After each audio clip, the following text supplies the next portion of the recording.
Jewson. Jewson, I work for Lyondellbasell.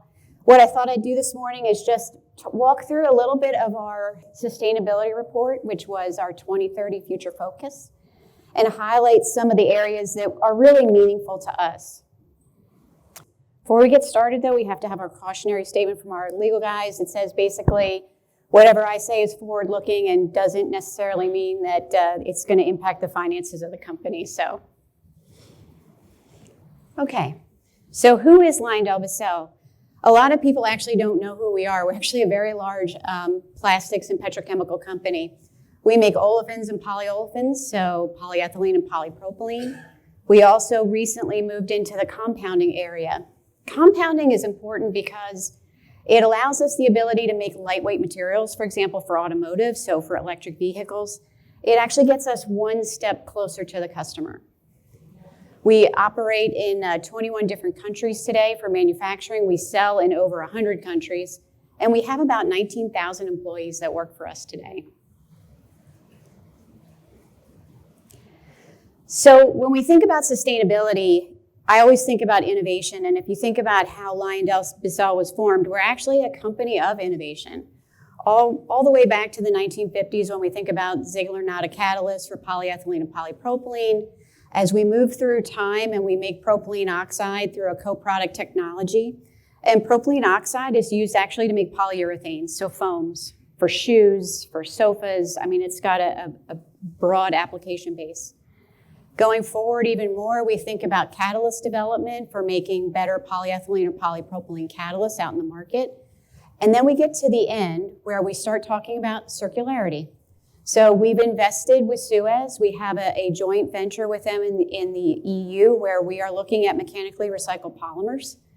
We also are looking at catalyst development for chemically or advanced recycling, what we say, taking those hard to recycle plastics and making them back into a pyrolysis oil. So our company, I can say honestly, has kind of come full circle when it comes through innovation and development.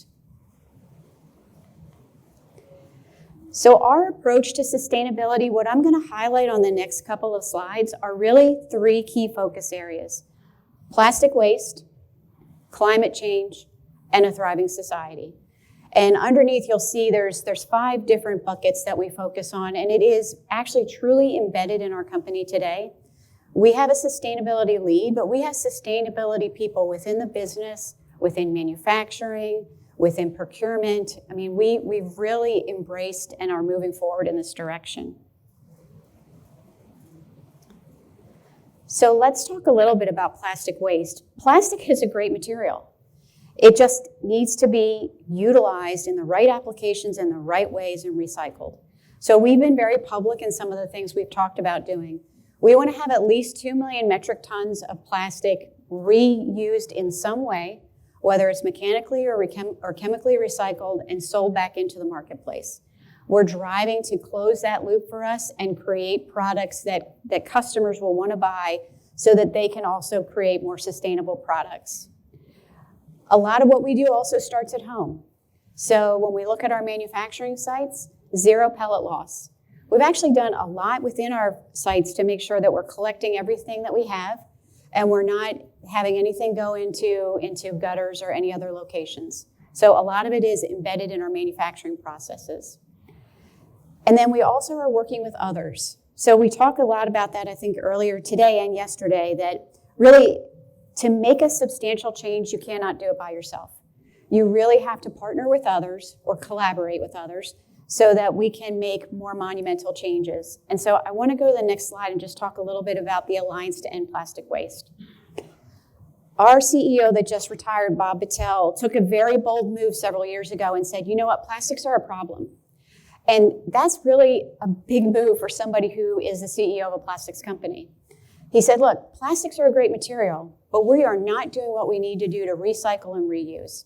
So he co-chaired the Alliance to End Plastic Waste with Jim Fitterling of Dow, and they've created now this network, Procter & Gamble. There's a number of companies that are involved in it today that really are looking to find solutions for a better tomorrow. So as a collective, we do want to make sure that packaging material, for example, is reused in some way, whether it's chemically recycled or mechanically recycled or reused on its own, we want to find those solutions that make sense. So that's an area where we work very closely together with others. Operation Clean Sweep is also what I was talking about earlier about zero pellet loss. The manufacturing facilities, the onus is on us to start at home and make sure we're doing the right things.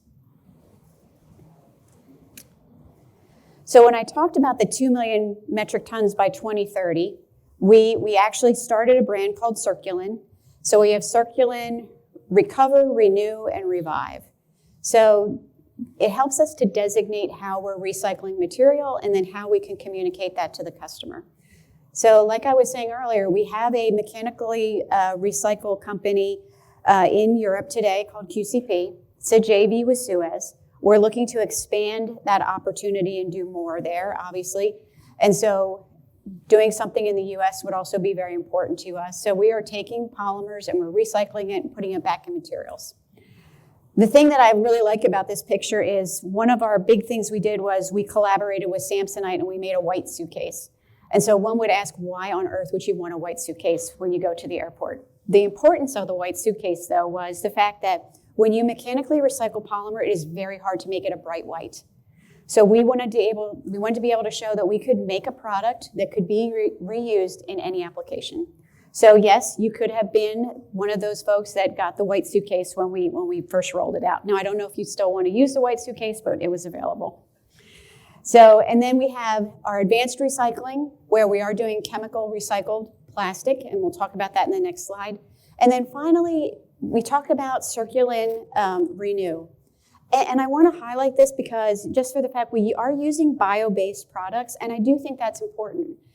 I think it is a way for us to create an environment of circularity and get off the ground and running while these others are still building. It's going to take time to have enough mechanically and chemically recycled plastic. It just takes time and infrastructure. So talking about advanced recycling or more technology, so what we have today is a collaboration with the Karlsruhe Institute. And so we have a catalyst today, and we are recycling some of the things that are very difficult to recycle, so certain plastic films. And so we have a pilot scale unit already, and we are up to the point to now want to build and commercialize the process. Switching over to climate change, and I'm going to just switch to the next slide for a second. We think about Scope 1, Scope 2, and Scope 3. So publicly we have said for our 2030 goal, we want to reduce our our greenhouse gas footprint by 30%. And that is something that's manageable and it's doable, Scope 1 and Scope 2. Part of it is transitioning to renewable energy. So we have had a program in place. My team is running today on solar and wind.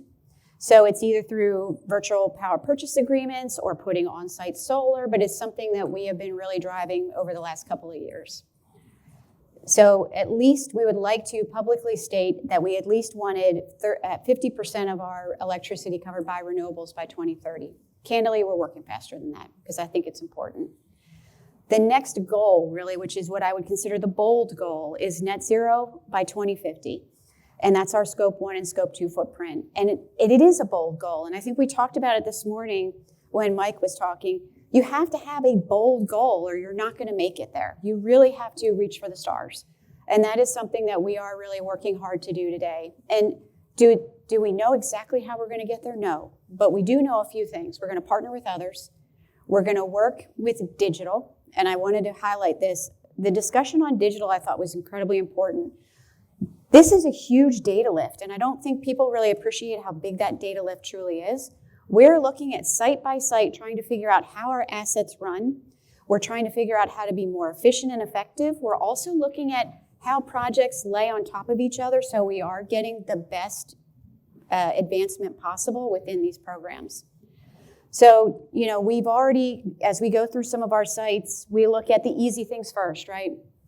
Getting rid of coal. How do we get steam in a more circular way?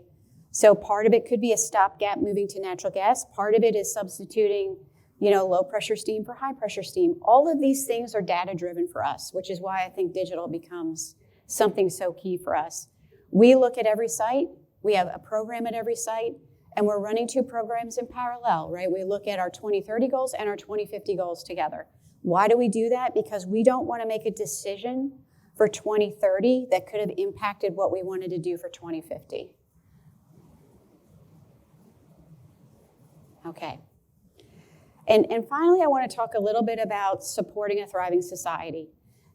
Everything we do today doesn't happen unless we have good people working with us. So we think about internal and external. So when we think about the internal piece of it, we want to talk first about safety. So if you ask anybody at Lyondellbasell at what our safety culture is, and they will tell you it's goal 0. We want everybody to go home at the end of the day, every night, safely. And it's in everything we do at the sites. And so, we look and learn about high potential incidents that could have been an accident. We review when an accident or an incident does happen, how we do things better, but the goal is always to improve our situation. The other thing we did in the last 2 years is implement a DEI strategy. So within DEI, we really wanted everyone to be able to bring their whole selves to work, not just to come to work, but to be able to vocalize their thoughts and opinions. When I think about sustainability, we talked earlier about the fact that it really is about innovation. Innovation is key. You cannot innovate with a mindset that is only one way. You have to bring people in with a diversity of thought that allows folks to brainstorm how we get to where we want to be. We are not going to get to 2050 doing the same things we do every day.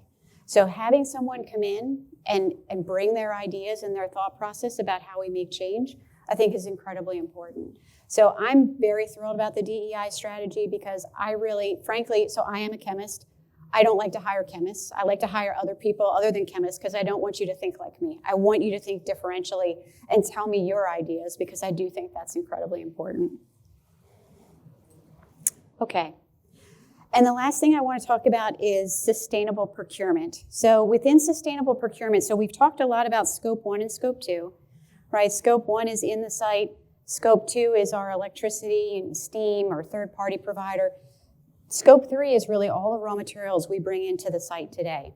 Huge data lift for us.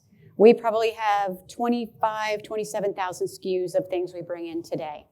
So again, can't go it alone, right? So we're working with EcoVadis and Together for Sustainability to first and foremost understand how do we do better, right? So we talk about our sustainability program and where they thought we had gaps, and then working with our suppliers. Working with our suppliers, I think, really helps us to align on how to report, and that is very important. Again, huge data lift. How do we report our scope 3? Their scope 1 and scope 2 becomes my scope 3.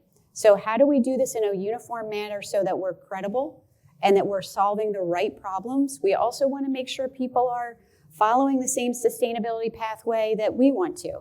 So, and maybe anecdotally, I'll tell you, EcoVadis said, well, Jen, what you can do eventually is if somebody's not as sustainable as you would like them to be, you just cut them out of your portfolio. So I'm just going to tell you, supply chain being what it is today, I want everybody to come along for the ride on sustainability because I do want to keep all of my suppliers.